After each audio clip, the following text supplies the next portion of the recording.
ជំរាបសួរខ្ញុំបាទឈ្មោះសុកសណាតជាភ្នាក់ងារប្រឹក្សាយោបល់អចលនវត្ថុនៅក្នុងខេត្តសៀមរាបថ្ងៃនេះខ្ញុំសូមលើកប្រធានបទនិងណែនាំរីវិវផ្ទះមួយកន្លែងជាផ្ទះវិសមកាលផ្ទះនេះមានឈ្មោះថា Serin Garden Villa ផ្ទះនេះសាងសង់នៅក្នុងផ្ទៃដីប្រមាណ 9,600 ម៉ែត្រការ៉េដែលមានដើមឈើរុក្ខជាតិនិងសួនច្បារដ៏ធំទូលំទូលាយសួនច្បារដំណាំអอร์แกនិកដែលមិនប្រើជាតិគីមីជាកន្លែងបង្កើតកន្លែងធ្វើជីកំប៉ុស្តសម្រាប់ប្រើប្រាស់ស្រោចស្រពដំណាំដូចជាបន្លែផ្លែឈើជាដើមផ្ទះវីឡានេះប្រើប្រាស់មួយផ្នែកជាធម្មពលកកើតឡើងវិញគឺផ្ទាំងសូឡាពេលបងប្អូនមកស្នាក់នៅទីនេះអាចអនុវត្តឲ្យចំណីសត្វអាចអនុវត្តចិញ្ចឹមសត្វជាដើមព្រោះថាទីតាំងនៃផ្ទះនេះមានមុខងារជាច្រើនបាទបងប្អូនដែលមកស្នាក់នៅកន្លែងហ្នឹងអាចប្រើប្រាស់ទៅលើមុខងារបាញ់ព្រួយជាការកំសាន្តនៅនោះយើងមានអបសិនជាច្រើនដូចជាបាញ់សត្វប៉ុន្តែសត្វទាំងអស់ហ្នឹងគឺជាឧទាហរណ៍ទេបាទមិនមែនពិតទេกระดาษទេបាទអាងហែលទឹកនេះនៅជុំវិញនេះអាចរៀបចំកម្មវិធីជួបជុំក្រុមគ្រួសារឬក៏អ្នកដែលមកស្នាក់នៅកន្លែងហ្នឹងបានក៏ប្រើប្រាស់បានដែរសម្រាប់ការឡើងទៅ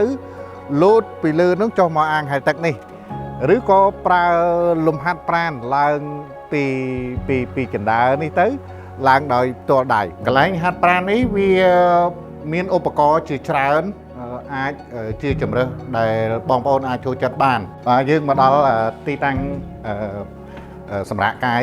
ដែលគៀកនឹងជាប់នឹងបន្ទប់ស្នាក់នៅយើងមើលឃើញថាធំទូលាយសាមញ្ញប៉ុន្តែស្អាតកន្លែងនេះជាទីតាំងផ្ទះបាយសាឡុង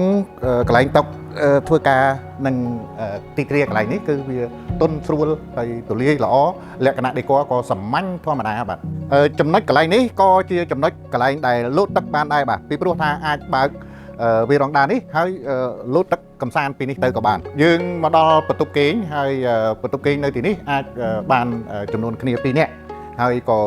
មានវេរងដាមើលទៅខាងក្រៅនេះជាទូកៅអៅដែលនៅក្នុងបន្ទប់គេងនឹងតែម្ដងហើយចំណុចពិសេសរបស់ទូនឹងទៅទៀតគ្រាន់តែដាក់ដល់ទៅចំណុចទាំងនេះគឺវាអូតូទាញទៅក្នុងដោយស្វ័យប្រវត្តិខ្លួនវាហើយមាន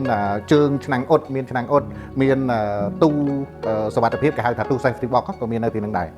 បន្ទប់កូនក្មេងបាទបន្ទប់កូនក្មេងហើយស្អាតទៅតែមែនតើតូចល្មមតែស្អាតទៅតែមែនតើមានគ្រឿង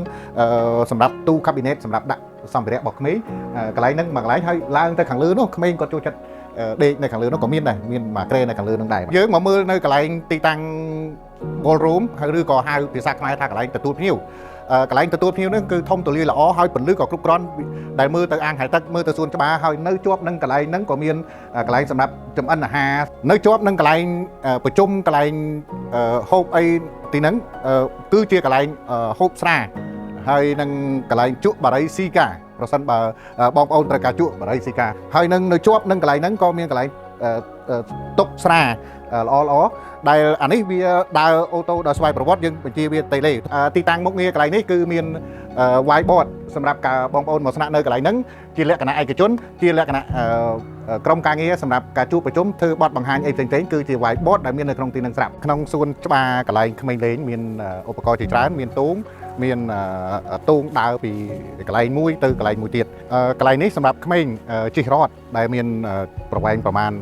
50ម៉ែត្រតបបងប្អូនអញ្ជើញទៅមើលផ្ទះធំទាំងអស់គ្នាជាមួយខ្ញុំបាទនេះជាកន្លែងអង្គុយលេងនៅខាងក្រៅផ្ទះឥឡូវនេះយើងចូលមកដល់ខាងក្នុងបរិវេណនៃផ្ទះធំ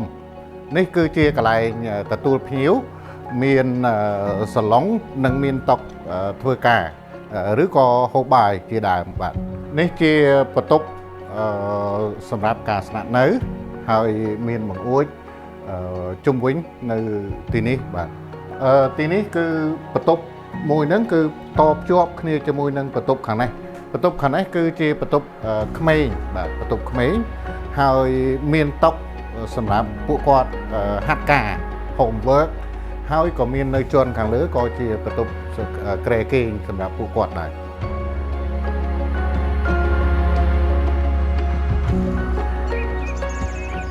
ជាថ្មីម្ដងទៀតផ្ទះនេះខ្ញុំសូមណែនាំថាផ្ទះនេះមិនមែនជាផ្ទះសម្រាប់លក់ទេតែជាផ្ទះសម្រាប់ជួលស្នាក់នៅ2-3ថ្ងៃឬក៏ចុងសប្តាហ៍ឬមួយក៏លក្ខណៈគ្រួសារលក្ខណៈជាប្រជុំលក្ខណៈជាមកស្នាក់នៅបណ្ដោះអាសន្នអីផ្សេងៗ